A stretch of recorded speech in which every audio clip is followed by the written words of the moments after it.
Ladies and gentlemen, take it from me, this has been the year of the ultralight bind and fly for Tiny Whoop. Introducing the Hummingbird V3.1 RaceSpec Edition by NEWBEEDRONE.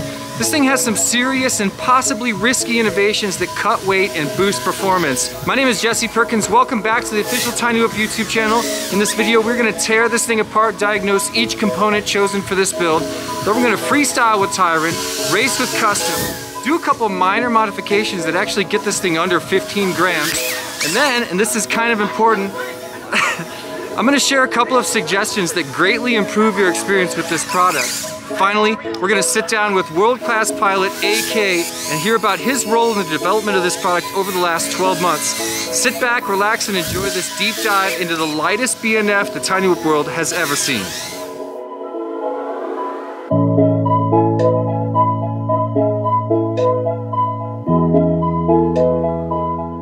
Alright guys, let's take a quick look at all the components that make up this BNF, starting with the frame. The frame is the Light AF frame by NEWBEEDRONE. This is one of, if not the lightest frames currently on the market right now for Tiny Whoop.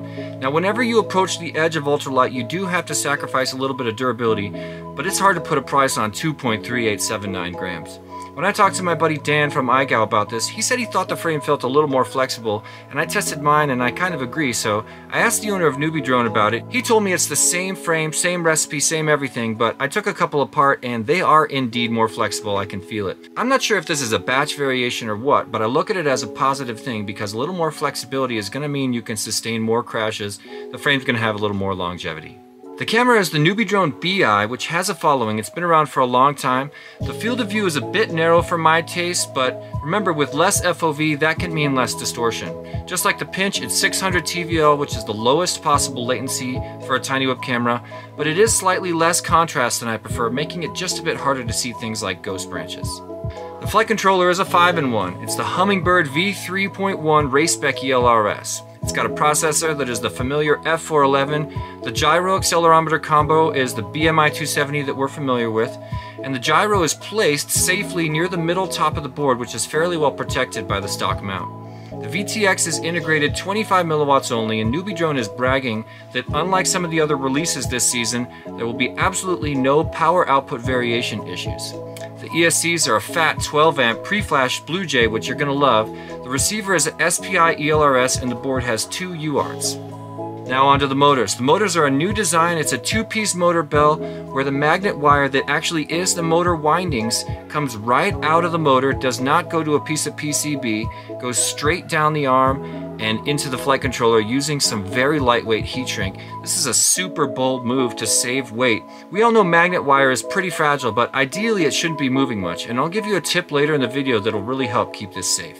30,000 kV is hot for under 17 grams. Without a throttle cap, you're going to notice tons of power and very low throttle resolution, but of course, you can adjust all of that. It comes with metal motor screws, but they're a lot shorter than most metal motor screws, thanks to the design of the NEWBEEDRONE Light AF frame.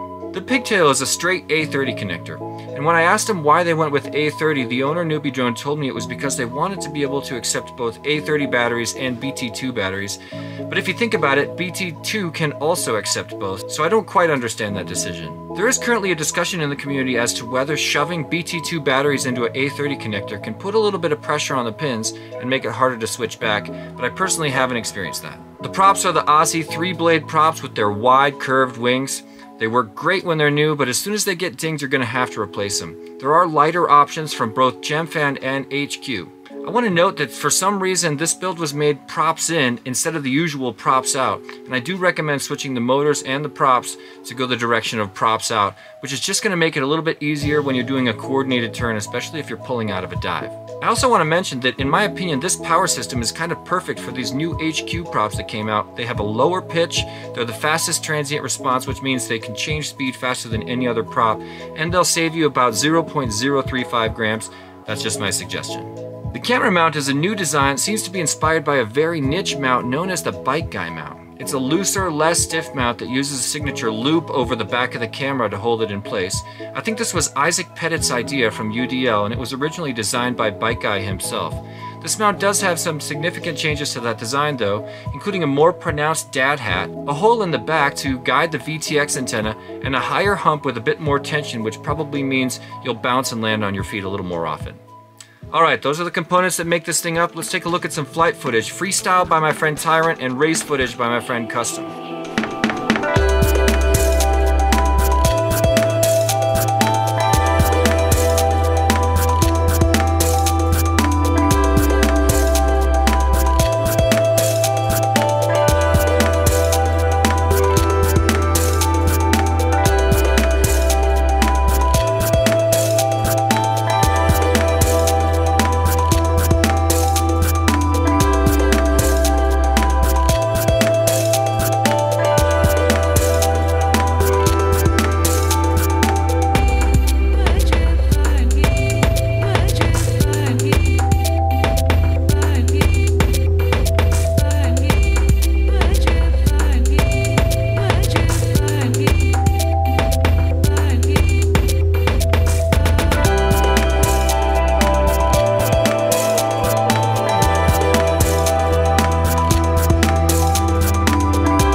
Alright, listen, 16.4 grams is extremely light, but what if you want that sub 15 feel? Removing 1.5 grams off a build with an already insane power to weight ratio is just crazy, but we're going to do it. This section is less than a minute, so if you need more details or have questions, check out the description, but we're going to whip through this like a modded Hummingbird through the local course. First, we remove the camera mount and the camera. We're going to replace both of those, then desolder the pigtail from the flight controller. Check out how Custom does it without even removing the FC. What a bamf. Replace it with a minimal 180 degree BT2 pigtail, again details in the description. Now take the camera pigtail off the BI and put it on a pinch, which is lighter, wider, and clearer. Pop it into an ultralight PP mount and slap it on the flight controller. Don't forget to add a chunk of foam under it, but more about that later. Pop those props off, we're going to trade those for HQ in just a sec. Then trade the metal motor hardware for some trimmed peak screws because we're ballin'. Slap some Ultralight HQ props on there, and finally trim the inner struts of the NEWBEEDRONE logo off the battery tray because they are definitely fashion over function. If your pigtail's tight, then fasten your seatbelts because you just joined the sub 15 club. The only reason this thing isn't even lighter is because it's still carrying that slightly outdated metal connector for Betaflight on the flight controller, but you can't complain, you're under 15 grams. If you guys have any other ideas for how to mod this thing, please let me know in the comments. I always learn a lot from you guys. But to be honest, my friends, there are 3 other mods that are much more important, so very quickly, these are the 3 things that I think you simply must do if you bought this aircraft. They're all cheap or free and they take almost no time at all, so check this out. First, and most importantly, please slip a chunk of high density foam under the camera, between the camera and the flight controller. Without that protection, the camera can impact the board in a crash and take out the integrated video transmitter. Like AK put it out in his video, you can get free high density foam from any of your motor boxes for Tiny Whoop motors or from mini quad motors, but if you order from my store, Tiny Whoop will include the perfect piece of even lighter foam for free with your order. We always do stuff like that, but really you could use any foam, even like a piece of a packing peanut. Next, take off your camera mount real quick and apply a little bit of glue to the camera connector. It's just not held on strong enough. I like to use glue like B7000 or E6000 because unlike other glues like UV resin glue, when B7000 or E7000 dries, it sheds most of its moisture and therefore most of its weight. Finally, number 3, use some of that same glue to coat the magnet wire right where it touches the flight controller. This is just a precaution, but it's totally worth it. That's it. Your aircraft is not invincible, but it is way better off. Alright guys, next please enjoy my exclusive interview with pro drone racing pilot AyyyKayyy as we talk about everything from the story of this NEWBEEDRONE release all the way to WHOOPTOPIA 7, where he and TDOG are actually tied with 3 championship wins each so far going into this event. This interview went just a tiny bit long, so just in case you want it, there's a table of contents down in the description from our discussion, including timestamps. But first, thanks so much for watching another deep dive here on the Tiny Whoop YouTube channel. If you think this video deserves a like, that would be greatly appreciated, and please subscribe to support future projects. The comments and support on the last 2 videos were so awesome. Thank you guys very much. If you're new to flight, please stop by my place, tinywhoop.com, or check the description to email me or my team. We would love to help you get into enjoying the gift of flight. Without further ado, here's the man, Anthony Knight. Well, ladies and gentlemen, it is an honor to invite to the channel the creator of the world's biggest Tiny Whoop event and the 3-time champion of that event. Of course, I'm talking about WHOOPTOPIA, coming up on its 7th year this January. Check out whooptopia.org for information, but tickets, as always, sold out instantaneously. He's also he's been on the podium at tons of other Tiny Whoop races that I've been to, but also 7-inch races, 5-inch races. He just, what did you get, runner-up at Street League recently? just the other day. And he's also the team captain of NewBeeDrone. Please welcome Anthony Knight, aka AyyyKayyy. Thanks for joining me, man. What's going on? Happy to be here. Thanks for having me. Of course, it means a lot because as I under this release is huge. This NewBeeDrone Hummingbird V3.1 RaceSpec edition is just huge for the community, and I understand you were a part of the development of this product. Is that right? That is correct. Yes, absolutely. Yeah, I had a lot of feedback for them, and happy to see that feedback has been applied. You gotta love a company that listens. To me, that is the biggest difference when you look at the whole spread of, there's a lot of these companies are all over the world, and some of them are in touch with the pilots and some of them are not, and NewBeeDrone's obviously in touch, especially working with you. So I just want to dive right into this thing. How long have you been flying this, working on this? Well, as far as working on it goes, it's definitely been a project in the works for some time now. Yeah. I'd say probably a year since we first started brainstorming on what to change, what I would personally change. And then as far as flying it goes, I've been flying it now for about 2 weeks. So not incredibly too long, but I've had it for about 2 weeks, and I've been able to race on it twice and a couple of home tracks as well as race gal. Yeah, so. and I know how hard you train, so I'm sure that is a ton of packs. So I guess I'll just ask, what parts of this thing in particular did you have influence over, or did you try to drive change within? Mostly, I mean, the biggest thing that I was concerned about was having a good, powerful, trustworthy 702 motor that also was lightweight. And then frame as well is another big one. There's a lot of light options out there. So it does have the light AF frame on it, which is definitely ideal. And then, of course, having that 5-in-1 style board that we all want and love and appreciate, but haven't really been able to fully get, if you will, as of recently. Obviously, a couple other companies are doing the same, which is great. But I mean, really, it came down to the motors. I did want Rennie hardware in there, but if you did notice, it does come with a much smaller screw. They shrunk those screws down to the bare minimum, and they also, the light AF frame has indents so that it requires less metal on those screws. Like the place that the screws go in is actually like carved out so that it, like, that's one of the reasons those screws can be so incredibly tiny. Didn't mean to cut you off. I just really appreciate No, you're good. Information. No, you're good. I mean, and another thing, of course, direct solder, that's a big thing, especially for, those super serious race pilots out there. And, having that direct solder. And then, of course, they stepped it up and went beyond that and got rid of the silicone wire and went with the enamel coated copper wire, which is a huge weight savings. And also can be a lot of work when you do that yourself. It's very tedious and they can be finicky. So it's really cool to see that right out the factory. And then, a lighter camera mount too. That was one of the bigger things because the BI camera mount was the go-to, but it was a heavy one. It's strong and sturdy, but a little too heavy. So realistically, fast, efficient, lightweight motor, light frame, just a light rig all around. Yeah, and I'm kind of getting ahead of myself a little bit, but to me, the magnet wire coming straight off the windings, going straight to the flight controller is a big move. It's like a major weight savings that nobody's ever done before. And like you said, we've seen racers do it. There's been plenty of WHOOPTOPIA builds that have the magnet wire instead of silicone covered wire. And that's something that you pretty much have to be a pro solderer to do.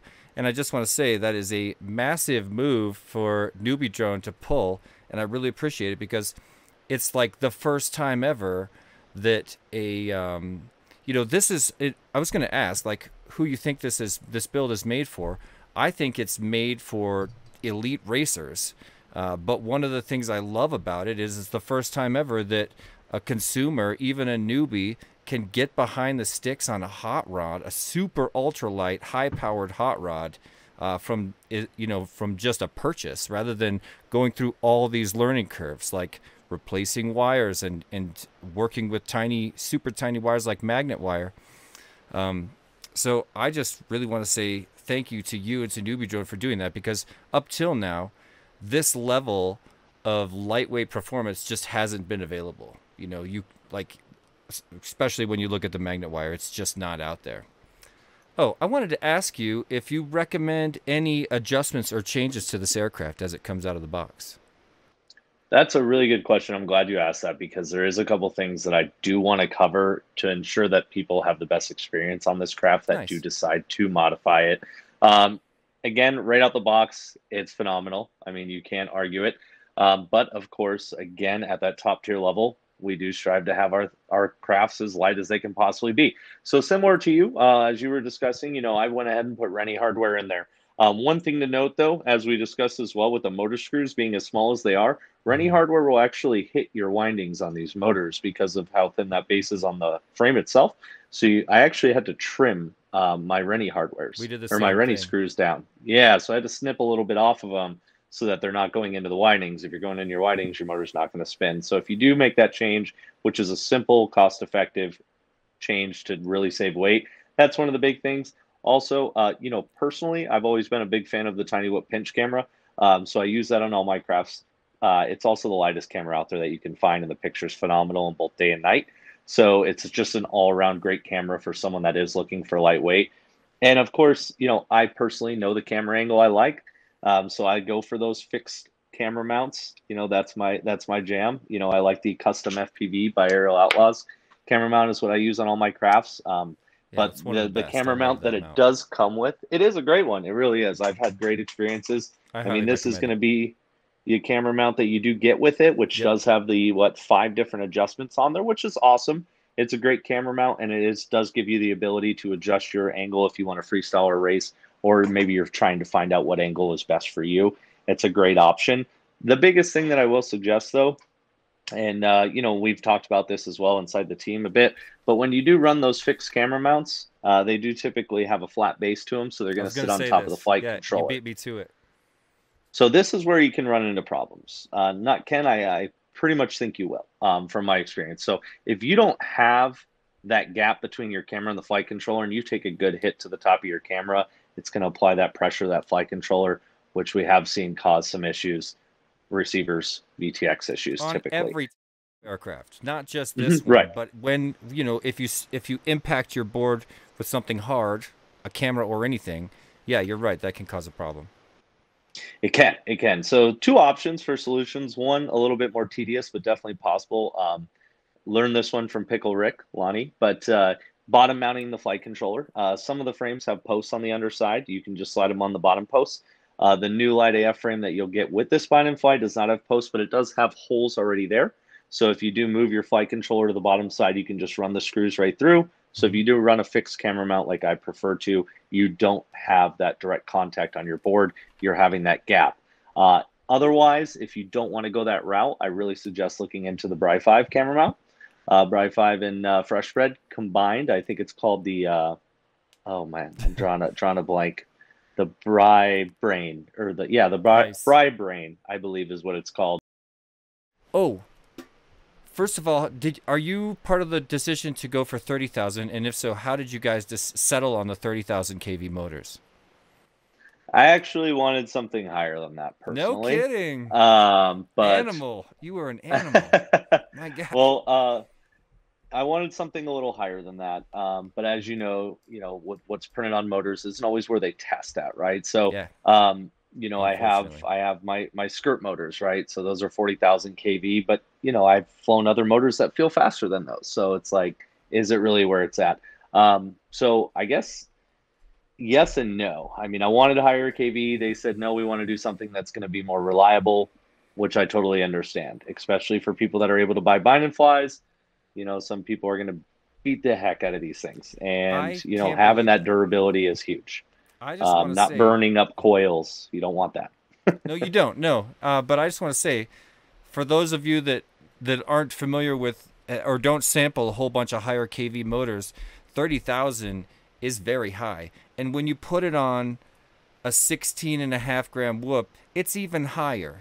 On this stage, when you remove a fraction of a gram from this build, it's like removing a whole gram from a slightly heavier build because you take away a higher percentage of weight, and that brings your thrust to weight way up. It's like a massive change, and that's why we do see people pinching pennies and trying to get milligrams off of there. When it comes to 30,000, you know, the CAC and the RPM limiter that is built in, to me, is very clutch, and that opens the door on this product to the newbies, and I think, or at least beginners or intermediate pilots, you know. So I love the 30,000 kV, but I got to say, when you're this light, it feels like a lot of power. You know, it really does. Yeah, I'm not the pilot that you are. I'm not the racing pilot you are. So maybe that's the difference. But my God, it's got so much heat. It's got so much thrust. I mean, that's the first thing that I noticed too personally. It's just like, wow, this thing's fast. Yeah, It truly blew me away with how quick it bounces is. off walls. You pull a 180 and it just bounces off the wall. You know. Yeah, there's no hesitation in the corners. Yeah. It just goes. goes. There's been a lot of talk about VTX output power. You know, the Chris Rosser thing and the decisions that were made about WHOOPTOPIA regarding the Air 65 led me to do that big deep dive on the HD0 VTX when it came out, and I just started measuring VTX output power on every channel like crazy. We spent days doing it here and integrating them and then analyzing that with everybody. And I haven't done that for this thing, and part of that is because I trust the product page and the staff at NEWBEEDRONE, who tell me that this thing is hardcore power output regulated. And I wanted to know, so the big question when a new Binafly comes out is, will it be permitted at WHOOPTOPIA? So based on the testing from the rig that I have now, it's a yes. I have made sure, so we use the same equipment on our weekly whoop races on Thursdays that we use at WHOOPTOPIA. Same exact equipment. So when we go through tech inspection at WHOOPTOPIA, we can do that exact same tech inspection at our local relaxed Thursday night races. So I not only checked the power output on all race band channels 1 through 8, which I've also seen some flight controllers seem good in that aspect, but then when you put 4 together in the air, sometimes things do begin to change. So that was a big factor. So I made sure that, you know, the channels that we utilize at WHOOPTOPIA and in our Thursday night races, I cycled through all those channels. I changed myself on a different channel every heat just so that I could see if there were any differences, as well as while on the back end, Ted was monitoring the RF Explorer and seeing if he noticed any abnormalities or any spiking going on. Everything looked really clean. You know, it did appear that it went down slightly in milliwatt higher up in the band, but very, very minimal. Yeah, I've seen 1 to 3 milliwatts at most, I would say. That's tiny. R1 seemed to transmit the best.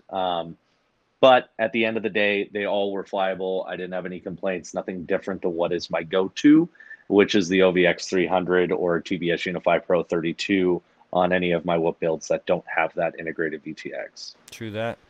That is awesome to hear. Yeah, that is terrific news. But so far, yeah, so far so good. I mean, I as of now, the answer is yes. You know, but as people in the community continue to get it, I understand some may be a little different than others, so we'll see. But I know a lot of the locals here. I know about 7 or 8 guys that race with us regularly that all purchased at least one of these crafts. So I'm sure they'll all be flying them come our next race. Exactly. Yeah. They flew off the shelves. I think they lasted on the NEWBEEDRONE website for like a few minutes. They just absolutely got destroyed. All right. So, oh, do you think some version of this rig will be your primary aircraft this season? So from flying this for 2 weeks now thus far, I actually intend to only fly this rig. That is awesome. And I will say that after the first time I raced with it, that was a selling factor. I mean, I was like a 5-year-old on Christmas morning the first time I got to race with this thing and fly it for the first time. I made it at a race, and I was mind blown. I even went back to my other rigs after I was, you know, dialed in for the night, and just to kind of compare where lap times were at. And it was pretty impressive on the difference in lap times. And I'll be honest too, it's unfortunate because I run rapid fire mode 1 there on my goggles. So I have that little lock bar at the top, and my OSD has my throttle position, but it's blocked by that. So I'm going to make sure I adjust it for the next video, but I kid you not, I'm not going over 70% throttle in the videos that I've posted on this rig thus far, whereas I'm constantly in that 80 to 100 on my other rigs. So there's more in the tank, even at that. Well, I just want to short answer point. Yeah, and I want to make the point that is an unbelievable thing to hear, because I know you, and you're dedicated to performance, and to say that some version or modification of this is your primary is about the strongest vote of confidence I think I think you could possibly say about this thing. It's just incredible to hear. I mean, and it's really light, like you mentioned. You know, the power to weight ratio is a huge difference. Yeah. You know, we all know TDOG can build the lightest whoops out there. Yep. Absolutely crazy how light he can build. I don't have that ability to build it how light he does. I feel like I do the same thing, and it comes in 1.5 grams heavier.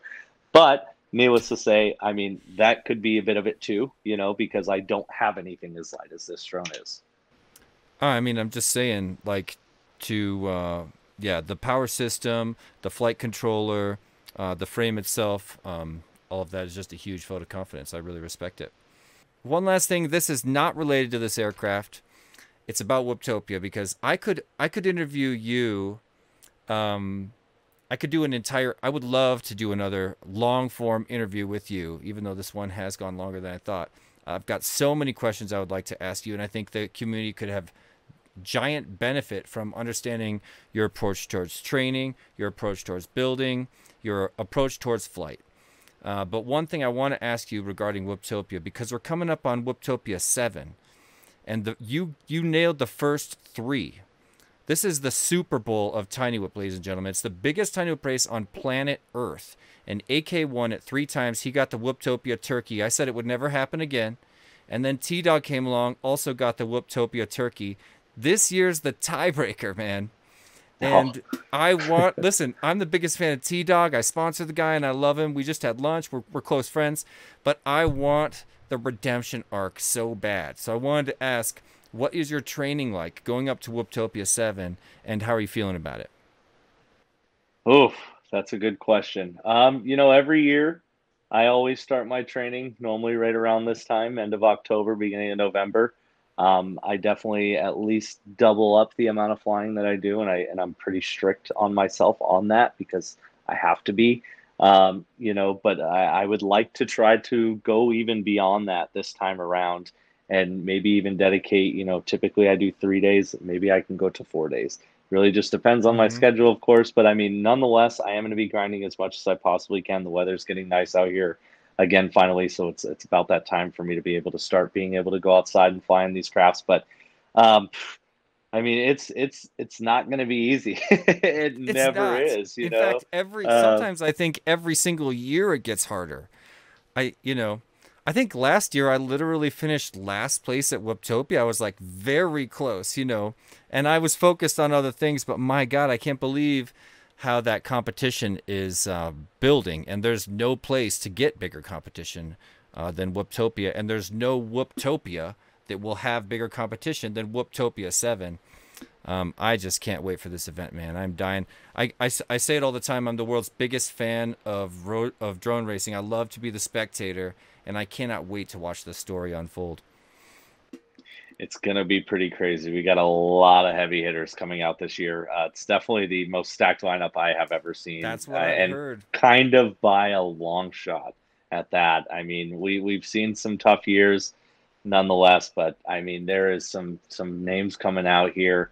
You know, and to circle back at the training, I have Wordna coming out to stay with me for about 8 days in December, and we have the whole week's already planned out. I mean, we're flying whoops here, then we're going over there, then we got the race here, then I mean, it's all planned out. So we're really going to be cranking as much as we possibly can. I even know Chet Mack's planning on coming out too during that same week to hang out with us and get the practice in. Of course, some locals as well. So, I mean, definitely going to be pushing as hard as I can to get as dialed as I can for the competition. But I mean, at the end of the day, you know, it's at racing at this level. I mean, it's going to come down to that consistency, you know. I mean, there's no denying the skills that TDOG has.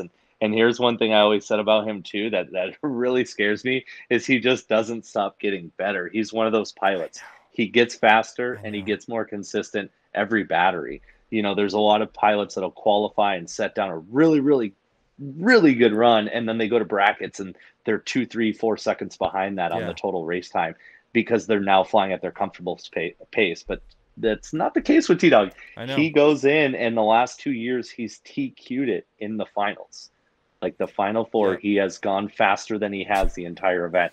So, I Yeah. mean, you have to understand that even if you think you're on his heels, you better keep progressing because you know he will. So, I Nice. mean, it's just going to come down to pushing as hard as possible Oh man. and practicing the consistency at that speed. Well, I cannot wait for that event. Like I said, tickets have already sold out, but what's your policy on spectators? So spectators are always welcome and encouraged. There's a full wall of bleachers there, and it is free to spectators. We don't charge for you to come hang out. Come meet the pilots, support the vendors, watch the event. There's tons to Stop do, by and it's a Whoop really House, good time. get to know some of the after hours culture as well. That's going to be a blast. One of my favorite parts as well. But that's so cool. Free spectators, man. I doubt it'll always be like that, but I'm so happy that it still is. AK, Yeah, thank you so much for joining me here on the channel and for giving us your expertise and so much insight into this aircraft. Have a great time training as we look forward to Whooptopia and the next really big race in this country. And yeah, I guess I'll be in touch. I'll see you around. awesome. Appreciate the time, Jesse. Oh, yeah.